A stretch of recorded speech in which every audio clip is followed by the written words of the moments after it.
today? Good. Awesome. Oh, look, the transcript is going too. Can you guys see that? Did that pop up for y'all? Yeah. I just wanted record. I guess it's recording and transcribing. Fun.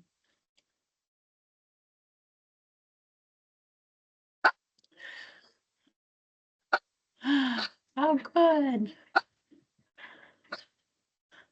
Can you guys hear Lico in the background? Okay, good. He's barking at the intern.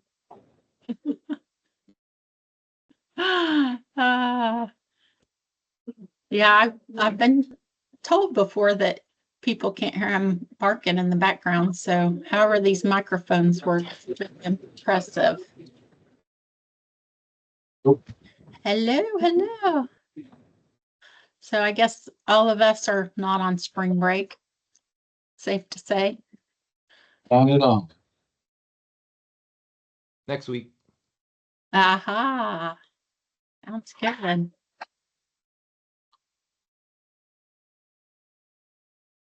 There's the Read AI. That's funny. It's usually first.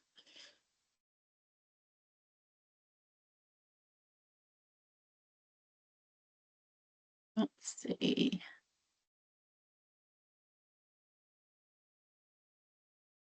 Just looking for our speaker.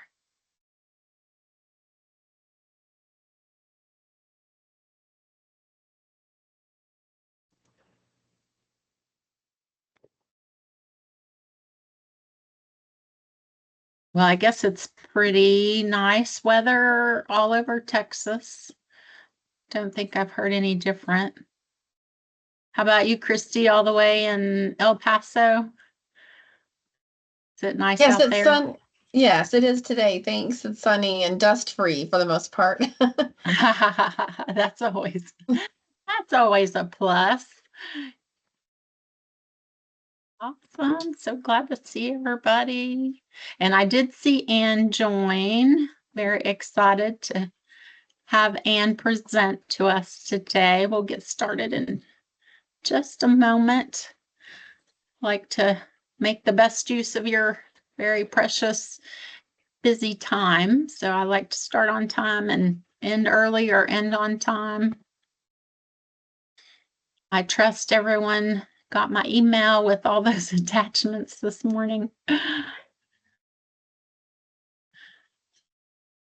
All right, let's go ahead and get started for the presentation. And I can't remember, did I ask you if you're okay with me recording and posting? That's fine. Posting on our YouTube page?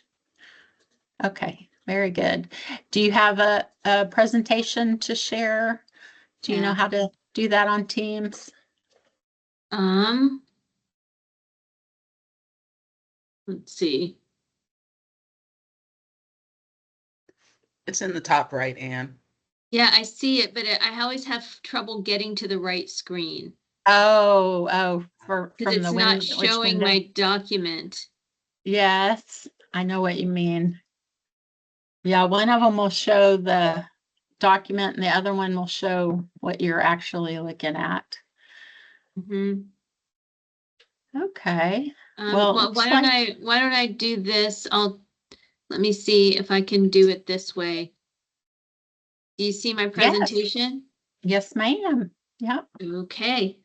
Terrific. Okay. And there we with go. that, Do you want me to jump in? I would like to welcome everyone. Thank you for joining us today. I am recording for the YouTube channel.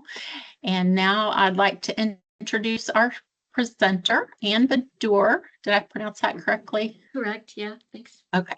Ann Baddour is the State Director of Appleseed Projects, aimed at bringing low-income and immigrant consumers into the financial mainstream. She is actively involved in reform of regulations governing payday and auto title lending in Texas to build greater consumer protection into these transactions.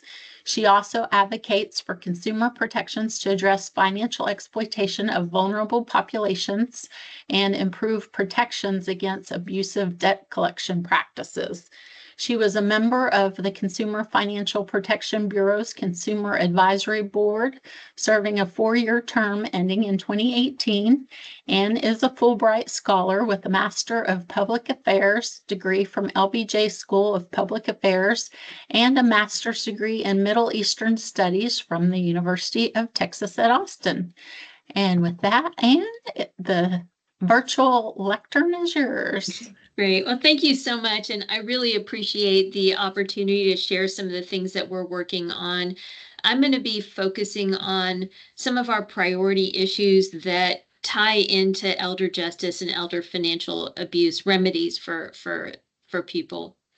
So I direct the Fair Financial Services Project at Texas Appleseed. For those of you who don't know about Texas Appleseed, we have multiple areas that we advocate in. We work on criminal justice reform and youth justice and education issues, disaster housing and disaster recovery. And so my work focuses primarily on consumer protection, and that's the essence of the work that we do and what we prioritize in the legislature. Oops, sorry. Let me see. Yay. Okay. So I'm just going to go over some of the items. So these are just some of our priority areas. I'm not going to cover all of them, but just to know what we work on at the legislature, our priority policy areas. We enhance tools for survivors of domestic violence, but these also impact survivors of elder financial abuse to recover. We work on data privacy and empower Texans to control data. I'm sure many of you know that expansive data access is something that can facilitate frauds and scams targeting seniors as well as harm survivors of abuse, whether allowing their abusers to stalk them or otherwise abuse their finances, but it impacts older adults as well. Consumer protections related to frauds and scams for residential solar panels has become a priority for us as we studied this issue. We published a report in October of last year, and many of the people who experienced scams in this area were older adults here in Texas. Greater protections in the area of high-cost lending and digital financial products, and then also fair and just pricing for property insurance. So I'm going to jump into one of our priority areas, which is to enhance tools for survivors of domestic violence and elder financial abuse who have debts incurred in their name by their abuser. So it could be either an abusive partner or a caretaker, anyone who's in a very vulnerable position with another person. You know, people have access to so much of our personal information, and coerced debt is a specific kind of identity theft. It's debt that's incurred by an abuser in the name of their victim through threat, force, or fraud. And an abuser is a powerful word, but it can be a caretaker who may engage in some abusive behaviors, like exploiting someone's identity to take out loans. It's a form of economic abuse and identity theft and impacts a range of people. So we've been working over a number of sessions to build protections for survivors because identity theft used to require that the victim had no knowledge. But many times when people are in a vulnerable caretaking or dependent relationship or in an abusive relationship, they may have knowledge of the identity theft or the taking out debt in their name, but they may not feel empowered to stop it because of coercive, force, or fraudulent behaviors. So we are working on a bill this session that we hope will gain traction and move through the process that helps people on the back end. So we've worked on changes that change the definition of identity theft to cover this kind of abusive incurring of debts in a person's name. And we want to take it to the next level because what we found is that a lot of people were struggling to get access to these protections because they need a lawyer oftentimes. And so the bill that we're working on this session, House Bill 4238, which was filed by Chairman Morgan Meyer from the North Texas area, would stop the collection of coerced debts that resulted from identity theft and enable survivors of abuse to access these protections without needing an attorney. It just streamlines the process so that people just have to be prove that they're a victim of identity theft through all the usual means, the usual legally accepted means, but it streamlines the process of submitting those documents and having them be accepted and acted upon. So if you're interested in more information, we're happy to provide it and always appreciative of support as these bills move through the session. The next thing I wanted to talk about was solar panel frauds and scams and door-to-door sales. And there's a connection between these two issues because a lot of the frauds that we identified in the solar panel sales area were related to door-to-door sales. So we reviewed more than 2,000 complaints that were submitted to the Texas Attorney General's office, and we saw particular increases in the post-pandemic era after 2021. If you all know, the Inflation Reduction Act was adopted. There was a lot of publicity about new incentives or expanded incentives for people to access solar, and a lot of door-to-door salespeople exploited that general knowledge and went telling people that you qualify for free panels or that the government has a program and they're going to pay you all your money back.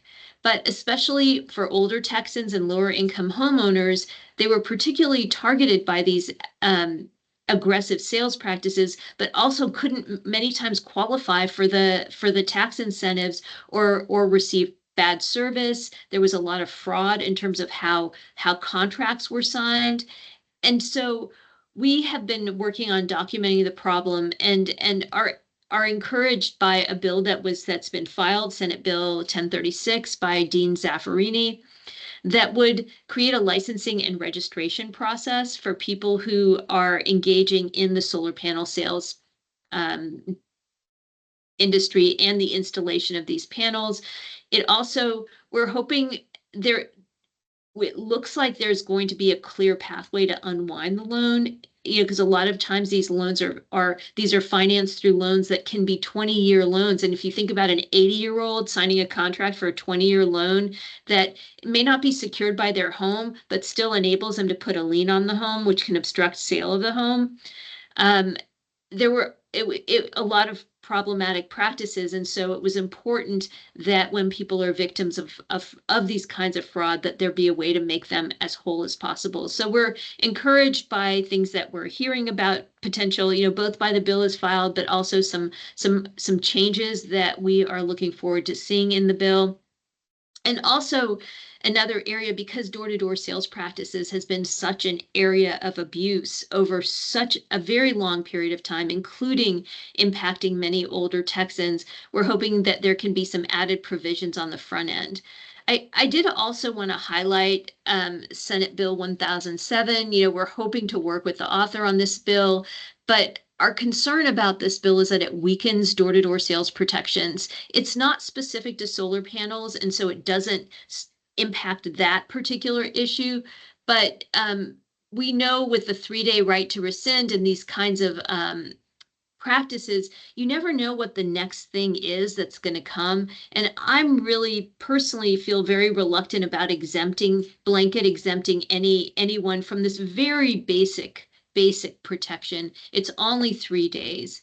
And it's not clear to me what a business is doing that they can't wait 3 days for when the person was solicited in their home for this particular service or service contract that they purchased or other item. It's one thing if the person calls and says, I need my AC repaired, but another if someone actually just goes to their home and affirmatively sells something to them. So that's a bill of concern to us, and we're watching this bill and hoping that we can either make improvements or, we may, I don't yet know, but it may be something that we just would rather not see at all. I'm always wary of weakening those protections. So another thing that may not be as intuitive in terms of an elder financial protection issue is data privacy and artificial intelligence. But we've all heard about the grandchildren scams, for example, and with AI, these companies can now imitate voices of loved ones, and people can fall for those scams, older Texans and younger Texans alike, but particularly frauds and scams impact older Texans through identity theft, but also different ways of getting people to give up money when they think they're doing something right or something good, but it turns out that it's abuse and it's a scam.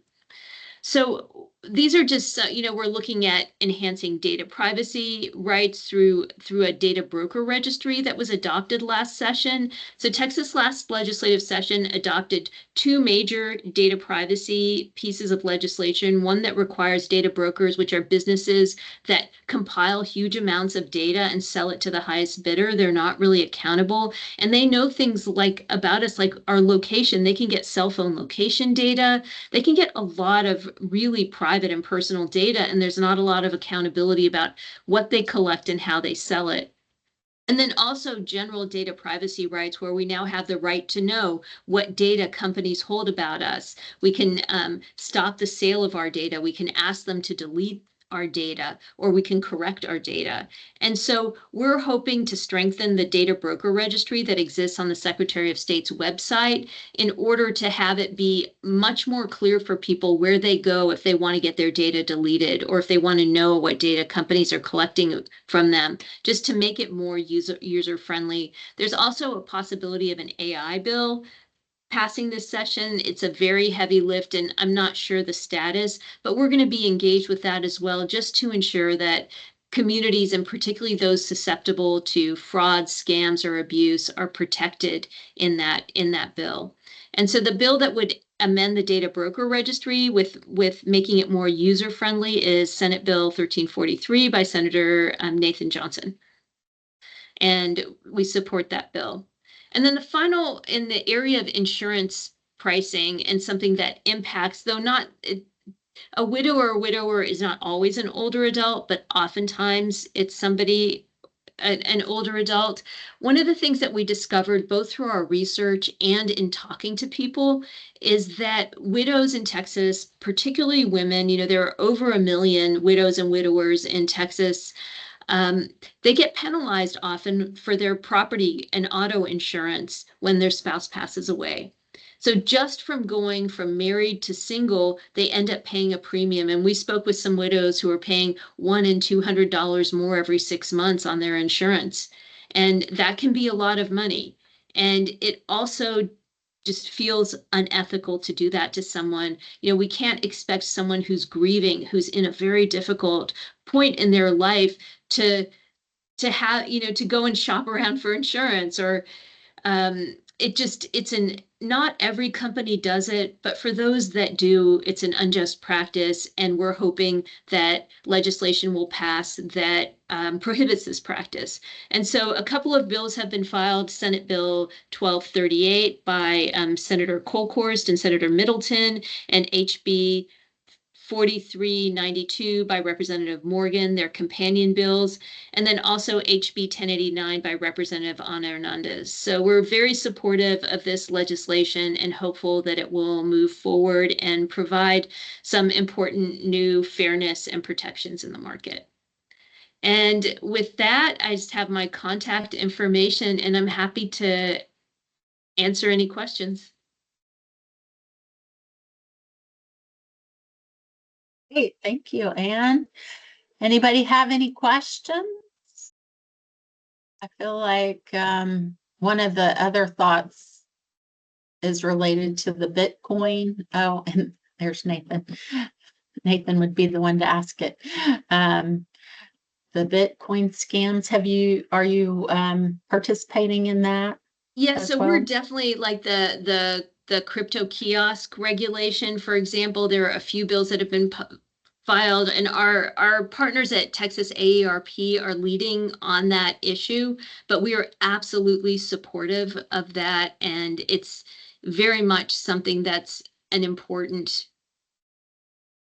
I hope that they will pass that legislation and strong legislation this session, because that's an ever-present and growing problem that we've seen. Yeah, it definitely is. And it looks like Elva has a question. Elva? Yeah, I joined 5 minutes late. Apologies for that. But I don't know who the Appleseed. Who is Appleseed? Texas So Appleseed? Yeah, Yeah. I work with Texas Appleseed. We're a nonprofit statewide organization, and we work on social, economic, and racial justice issues in Texas. Okay. But we cover a lot of different areas, and my primary focus is on consumer protection. It's mostly in the financial services arena, so like predatory lending, but we also work on financial abuse, debt collection, fair insurance pricing, and other issues that connect to those. Are you interested in the payday loan industry? We have done a lot of work and research on the payday lending industry. It's every session we work for reforms in that arena, and I hope that this will change. There hasn't been the political will to really address that issue. There are bills that have been filed, and Representative Chris Turner from North Texas filed a wonderful bill this session, and Representative Diego Bernal from San Antonio as well, that would put meaningful guardrails in most recent sessions. These bills don't even get a hearing. So Yeah, Chris Turner is my representative, and a couple of years ago, I served on a committee in his office to try to do something about, the payday lenders. And the Catholic Church was also heavily involved and against, their parishioners being, targeted. yeah.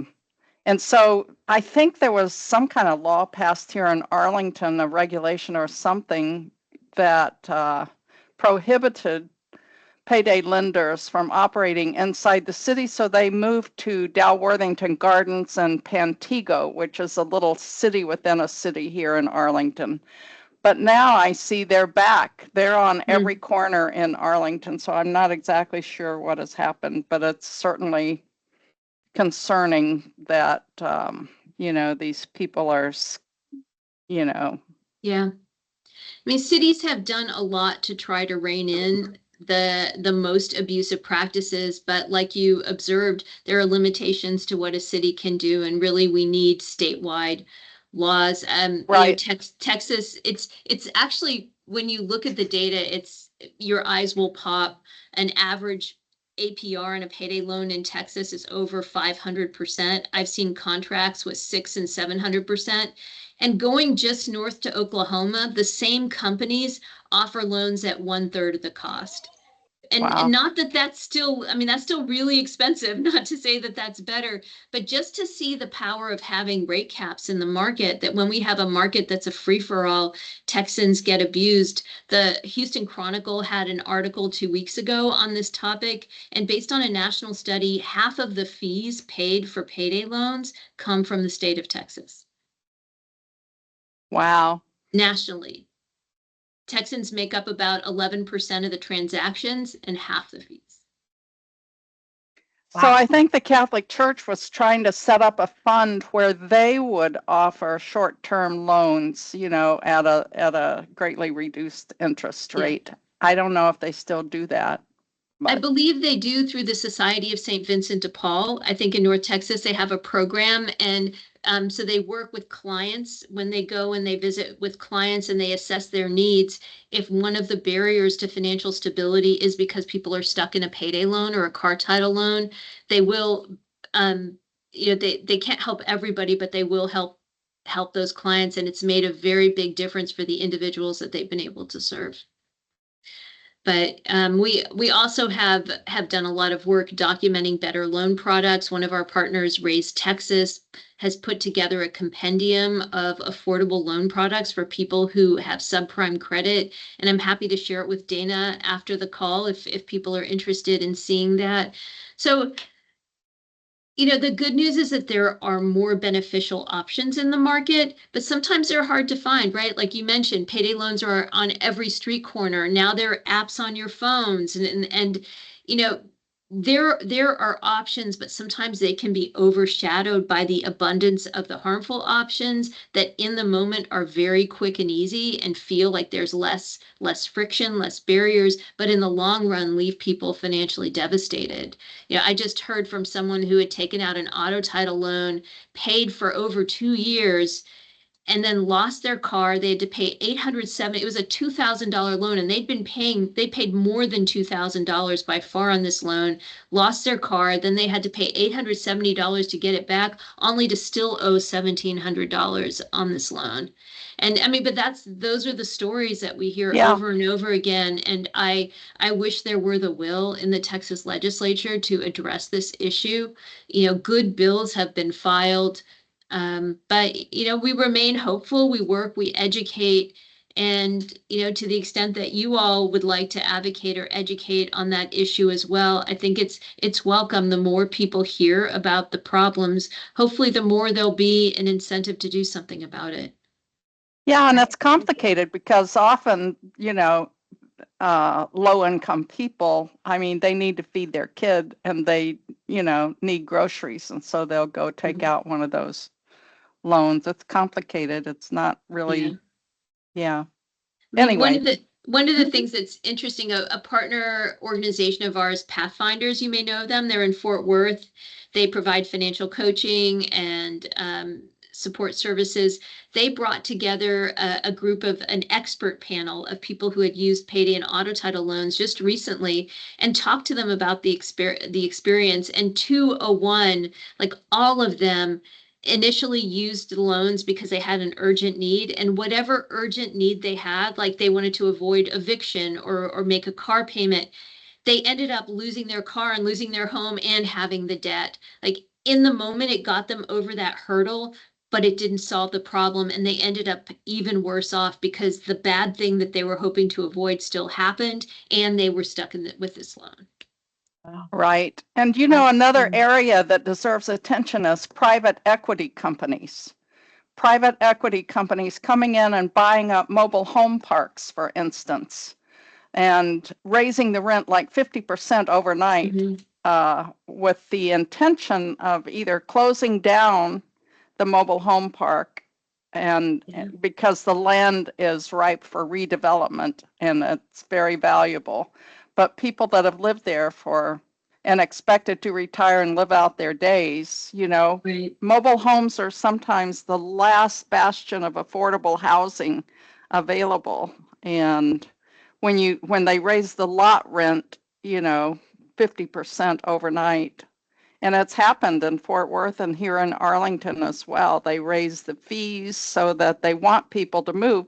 And even though it's called mobile home, it costs at least $15,000 to move a mobile home. So it's not really mobile.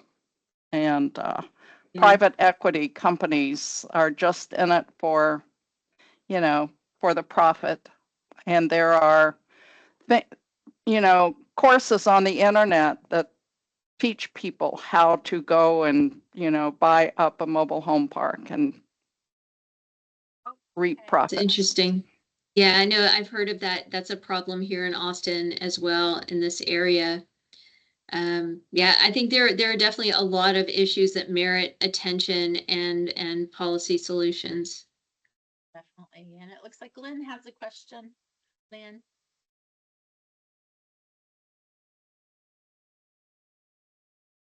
Uh-oh, I can't hear you. Is that better? Yep. Okay, my microphone is goofy. Thank you so much, Ann, for your presentation. I wanted to go back to the solar panel issue. What advice, besides reporting to the Federal Trade Commission, do you have for people that have been scammed so far? You know, that's such a hard, you know, of course, reporting to the Texas Attorney General and the Federal Trade Commission. You know, there are some consumer attorneys who can help people. There's been some successful litigation because it'll depend on what the scam is, but oftentimes people haven't signed the contract. Like we heard very often that they would say, sign here for a credit check. And then people suddenly have signed this contract. They don't realize they've signed the contract, or there have been violations of the electronic signature at provisions where the salesperson will create an email that doesn't belong to the person who bought the house or who bought the solar panels, and they never see the contracts and they don't know. And so there may be some legal violations. If the person is low income, you could definitely refer them to legal aid. But there are also some private consumer attorneys who are taking these cases. It will depend on the specific circumstance and the facts. But if there is true fraud involved in the transaction, they may have some legal recourse. Thank you. Great. Any other comments or thoughts, questions, ideas? Awesome. Well, thank you, Anne. That was a great update on what you are up to, and we appreciate hearing from you and you participating. Of course, we'd love for you to stick around if you're able Yeah, of for course. the rest of our meeting. Absolutely. Okay. And Anne, Great. you said you would send information about Raise Texas to Dana after the meeting? Yeah, absolutely. The listing of low-cost loan options, I will definitely send that to Dana. Thank you. Mm-hmm. And I can even Awesome. just post it in the chat right now. Okay. Sounds good. Thank you. Thank you. Moving into the agenda and related to legislative, in a presentation, a representative from the Texas Silver-Haired Legislature said that he was interested in someone from Texas Elder Justice Coalition testifying at committee hearings for Resolution 3, which is additional funding to expand complex services unit at APRs and the state. And then our friend at AARP Texas, which Anne just referred to, we received some kudos saying how Texas Elder Justice Coalition is needed and critical. And thanks to the coalition, the financial crimes investigative, I forgot what the C stands for now, and AARP received better input for some legislation because of connections within the coalition that wouldn't have happened otherwise. So kudos to the coalition, and it's nice to have that justification. And committees update, we were able to add 20 people to the various committees. So thank you for everyone who stepped up to join one of the committees in this next year of effort. And I had something else to say about that. I forgot what it was. Oh, if you missed the opportunity and you'd still like to participate in one of the committees, please reach out. We're happy to have more. And the collaboration committee has been working on inviting new members. Of course, anyone from the coalition is invited to invite people. So I attached the flyer for your use to share with others to tell them about the coalition. We also have our Native Community Connection that we're still working on. And thank you to everyone who responded to the survey for the roster and the dashboard map. We will work on getting those created, the roster and the dashboard map, so we can see where the concentration of our members are and where we can expand. Also wanted to let you know, since we have grown quite a bit and our monthly meetings might be a little overwhelming for somebody to just jump into, I've started an introduction to the coalition. It's a 20-minute, sorry, I got distracted by the chat. 20-minute introduction on the fourth Tuesday at 2. So if anyone knows anyone who might be interested, I'm happy to add them to the calendar and tell them about the coalition and what we're doing. We added 4 new members in January and 2 in February. The Professional Education Committee, we have finalized the summit program, which I attached to the meeting information earlier. Hopefully you got a chance to review it.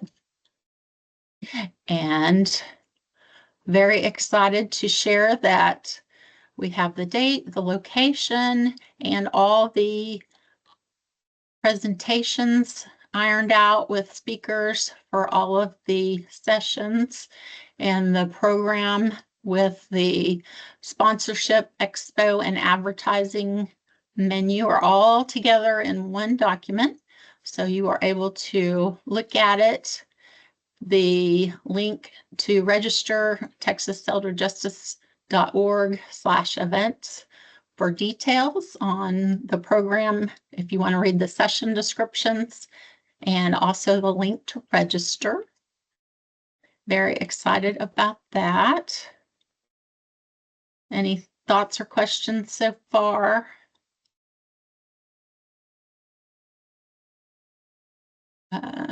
Okay, I keep moving.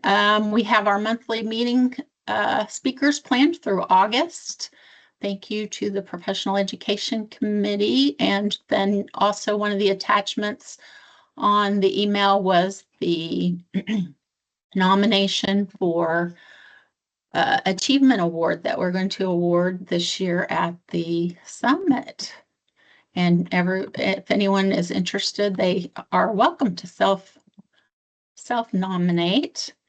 There are instructions and who is eligible, which is just about anybody that has a hand in preventing or making an impact or protecting older adults from financial exploitation. So please nominate anyone that you feel would be a good representative for the very first awards that we have. And the Older Adult and Education and Services Committee has decided to do a statewide World Elder Abuse Awareness Day effort on Friday, June 13th, kind of in the after work time frame. And we invite anyone who wants to help us make a big united splash across the state of Texas to join a subcommittee meeting, our very first subcommittee, on Tuesday, April 8th at 1 o'clock. If you are interested, you can put your name in the chat or you can send me an email. We are also working towards creating a speaker bureau. We've been talking about that a little bit. I collected information from those who participated in the roster survey about speaking. And then the folding wallet card, we are still taking the feedback that we got on the coalition meeting last month, and working to make sure that the most important information is easily read and it is something that someone can share or carry around with them for reporting, or if they know somebody that needs to report. And I'm very excited to also say we have our very first resources/sustainability meeting a couple weeks ago, and we're going to start working on building summit sponsorship and other funding for the future. I also invite everyone to join our social media pages. The stats are growing slowly but surely, and the links are in the agenda. Our upcoming meetings, we have Marcella Nava speaking next month on embedding cultural competencies in service of older adults.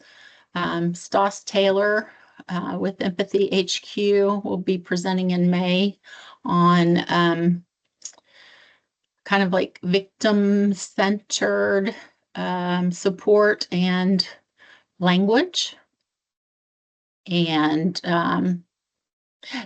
that's the quick run through of all the committee efforts.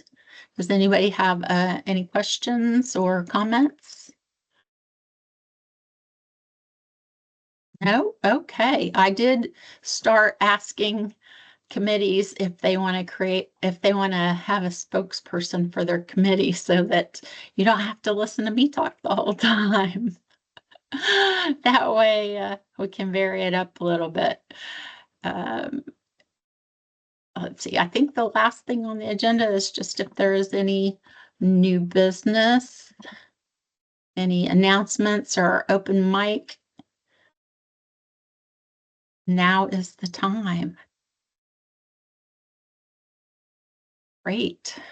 No comments, no ideas, nothing new. How is the effort to register for the summit going? I know we have a few people registered. Everyone here plan to come?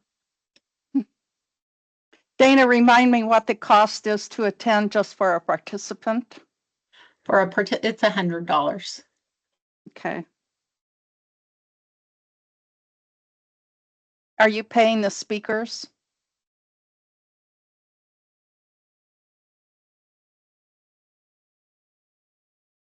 Well, Are I you take paying- that back. Our keynote is getting paid. I take that Okay. back.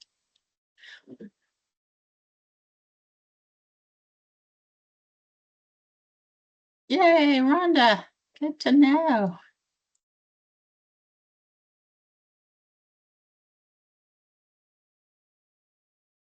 And I don't know if you noticed, Elva, but Kez Wold, the Associate Commissioner of APS, will be one of the speakers.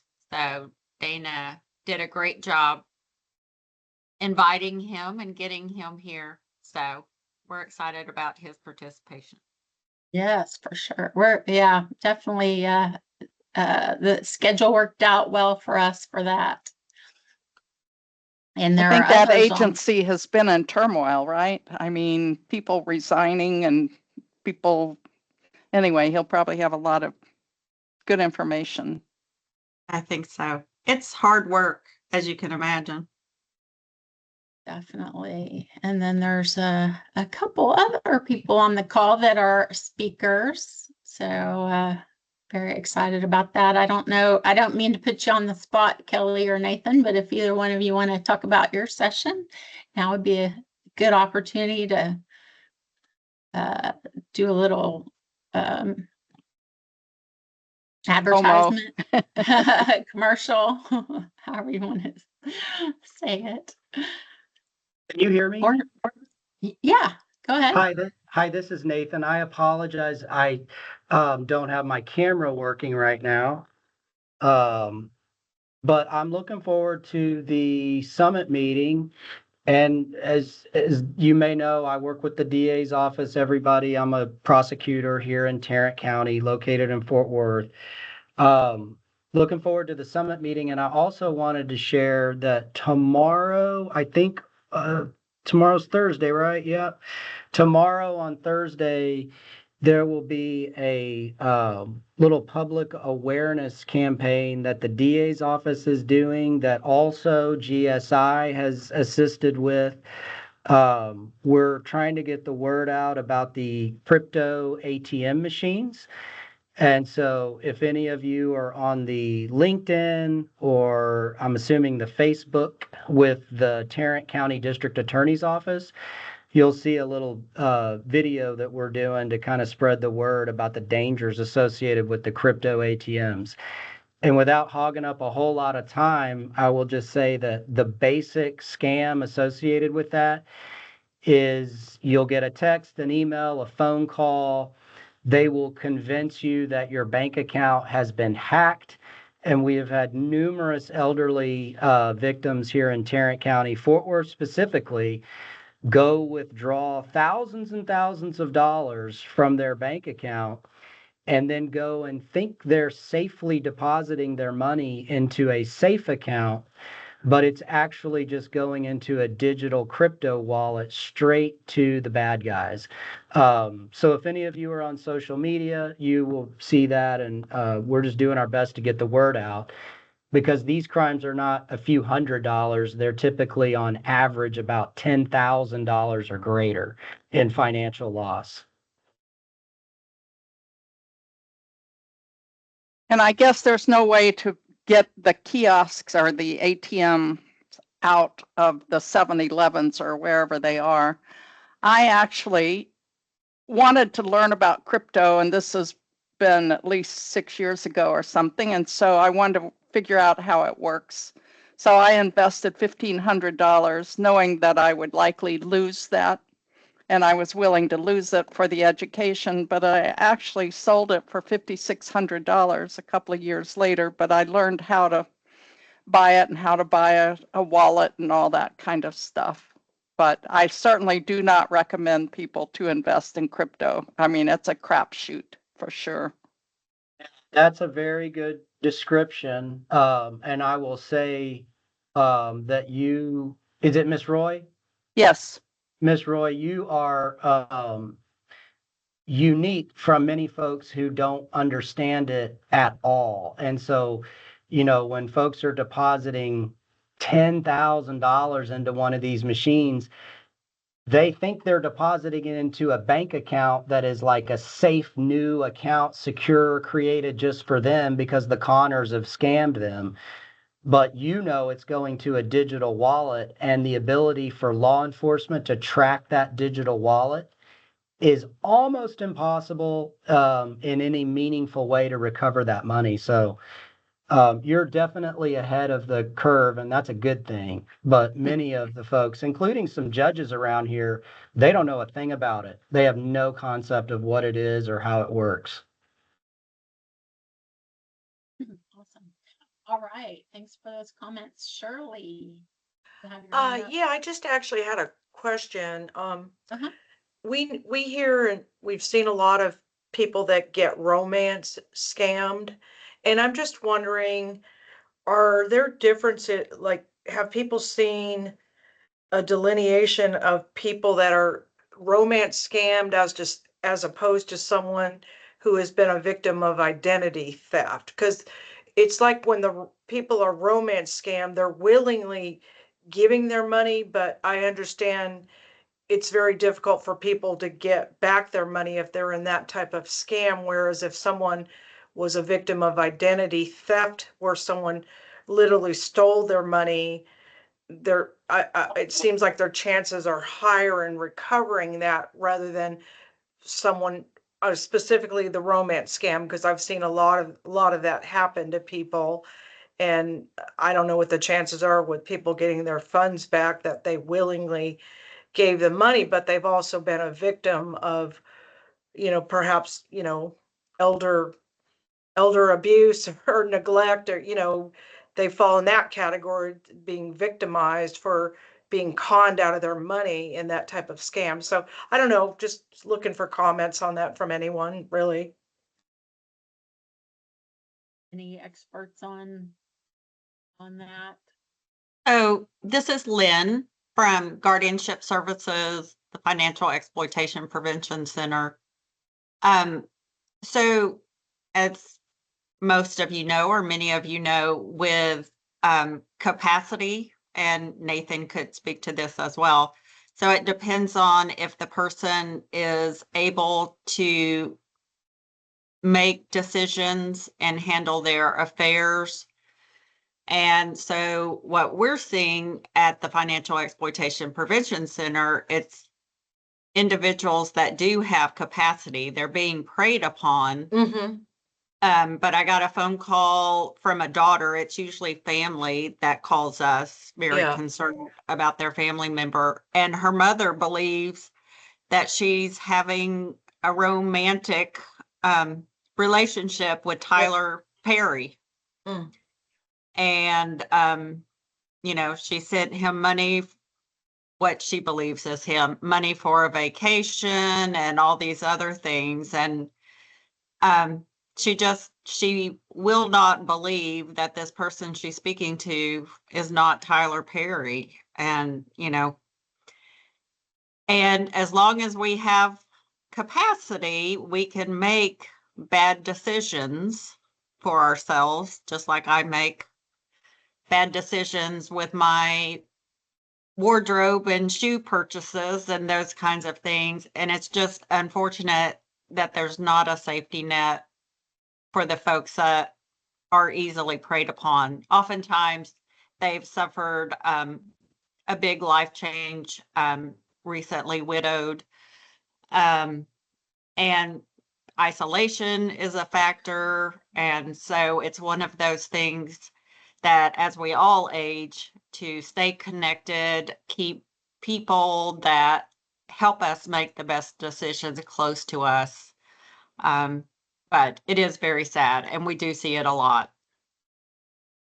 Yeah, I appreciate the comment, but again, I'm thinking, is there any recourse for people with these romance scams? That's what is someone that has capacity, that's a 50-year-old on a dating site, and they got scammed from some, jerk asking them for money, and they fell into that, that trap of them being, romanced by this person, and they sent money. Right. Can they get that money back? That's the question, basically. Nathan, are you still here? There you are.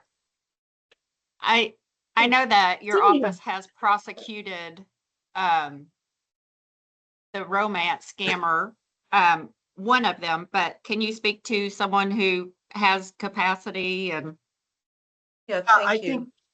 think the key would be, well, first let me say the reality of getting the money back. If that is the basis of the question, the answer is unlikely. And the reason that I will say that is because the romance scam oftentimes, not always, is done in some pretty sophisticated organizations. Like once the money has left and gone somewhere, whether it's a wire transfer or just bank to bank transfers, however it happens, usually the money is gone. And I say that because you will have these victims that are A, in denial, B, they might be ashamed and embarrassed. So there may be a significant delay in the reporting. And so by the time that a police officer is able to take the report, a detective is assigned, and then they're looking for where did this money go, oftentimes the money is already gone. But that's just part of it. But can they be prosecuted? Yes, they can be prosecuted even if there is capacity, because you have an element of deception. And so if someone is deceiving you into thinking that you're dating, who are we talking about? Is this the lead singer of Aerosmith? Is that who it is? no, he's a movie star. And oh, I might Tyler have been Perry, he has a big production place in Atlanta. He's a big Oh, producer. Does a lot of movies. Yes. Yes. Yeah. So, if that is true, you are not dating Tyler Perry, well, then that you have been deceived. And that is an element of theft by deception. So those cases could be prosecuted, but the reality of it is, how often are you going to find out who the real scammer is? Who is it? Well, if it's a call center in the Middle East or China or Russia, you're never going to get anybody really. I mean, it's highly unlikely, but that's not to say that there are not people locally that will do that. And we have prosecuted those individuals before, so they can be prosecuted. It does add a wrinkle when they do have capacity, but as long as you can prove that they were deceived, then you're good to go. I mean, we have romance scams that have been prosecuted where there's actually no fake person. It's just a younger person dating an older person, this romance scam. And the older person with capacity is just giving away all their money to this person that they're actually in communication with, in-person communication with. But if we can prove some level of deception, then we can prosecute that, and we have. So that's a long-winded answer. The reality is, do you really know the identity of the person that is carrying out the scam? Because if it's all just happening on online chats, emails, how are the police going to prove who it is that did this? And that is often a very big challenge. Did that Yeah, answer the we question? heard of an important case that you guys prosecuted, and it was the Roma, the Gypsy. It was a group of Roma people that were colluding and getting Yes, that people to is- sign over their house and all different kinds of things. Really Yes. horrible. That is an example where the elderly man actually knew and was in communication in person with the person that he thought he was dating. But she was actually already married and telling him that the money was going to be used for a company that she was starting, and it wasn't. She was just going to Las Vegas. And so she was prosecuted. She got a big sentence. Yeah. All right. Thanks, Nathan. You're welcome. Christy, yeah, you have a question or comment? I just wanted to ask, this isn't my area professionally, but personally, the Anthony Morrison, like he does online, I guess, he's known as like an online marketing guru. Like my parents' bank account got drained by him, and my mom's dementia so far now. I mean, we've got that stopped, and I'm not asking in terms of going after him, but I guess what my question is, for some reason, my siblings and I just all thought, oh, this is a scam. We stopped the bleed. We figured it out. But then when I Googled him, it seems like there's an air of legitimacy where to this person, I don't know if you guys, I didn't know if I'd say his name and you all would be like, oh yes, of course, that's a big scam. Or if my mom just got stuck in, with her advancing dementia, but yet an access to a computer, never fully understanding how to use a computer. Mind you, both my father finished 6th grade, my mom finished high school, my dad's never had but they had a computer for whatever reason.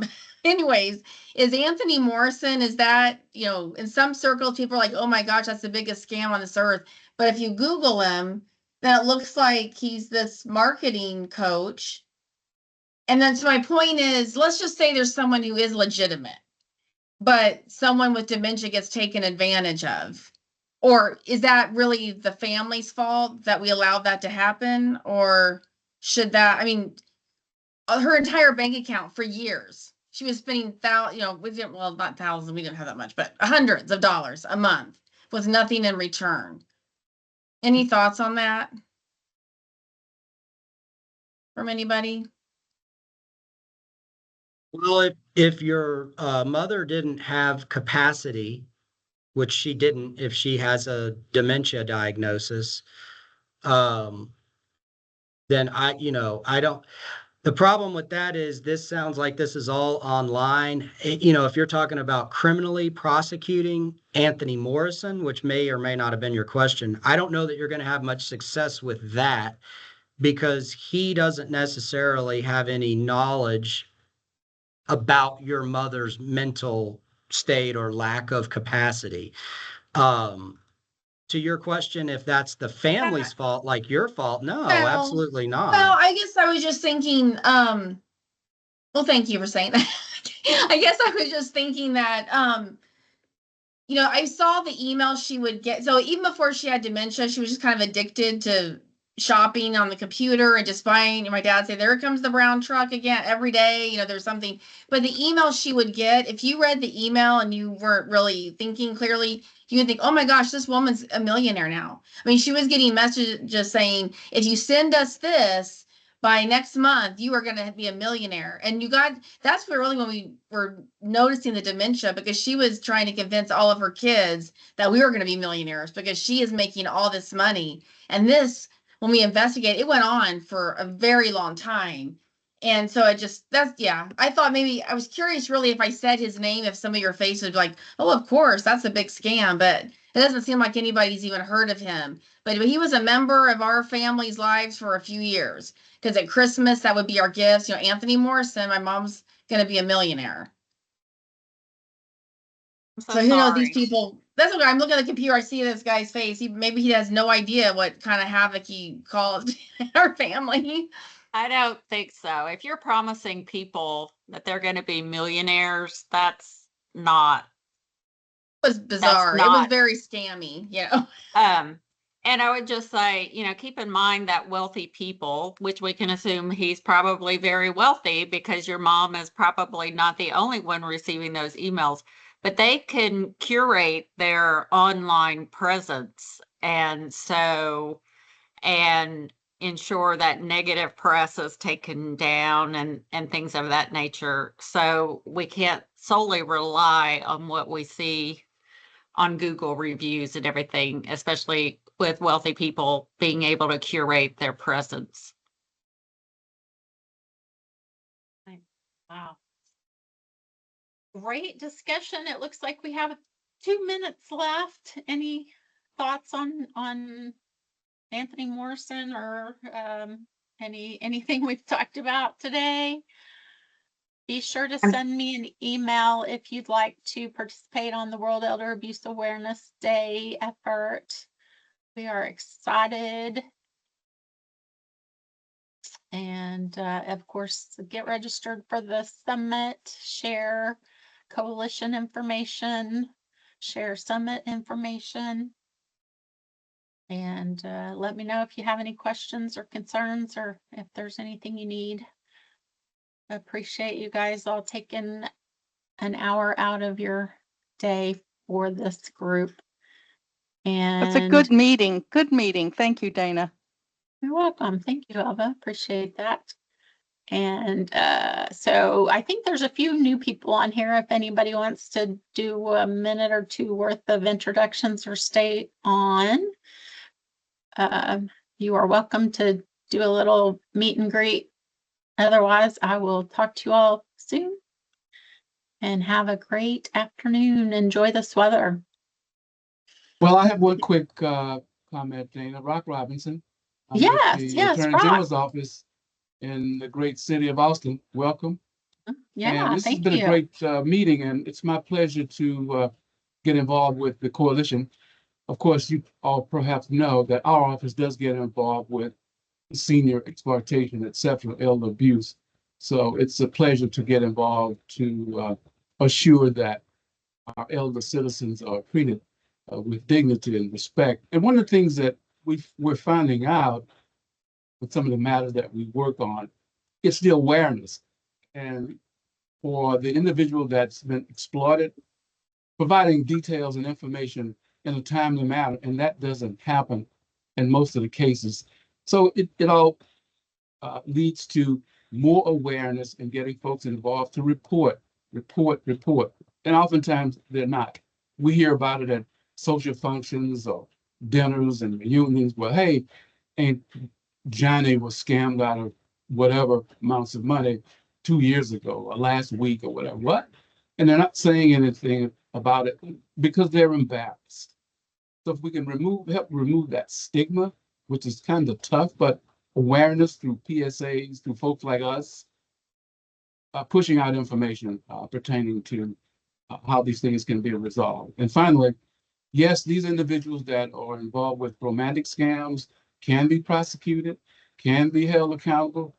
Here at our agency, again, we have a number of tools and our toolbox that enables us to go after those men, to include women. But again, thank you, and I look forward to vigorously getting involved. Yeah, likewise. Thanks, Rock. Appreciate you stepping up and introducing yourself. And again, so glad that you are with us and looking forward to working with you. Anybody else have anything to say or like to introduce themselves? Letitia, is this your first meeting? No, ma'am. Oh, okay. Anybody else first meeting? Just Rock. All right. Well, it's 3:01 and appreciate you guys sticking around to introduce or hear from Rock, and I will talk to you all soon. Thanks.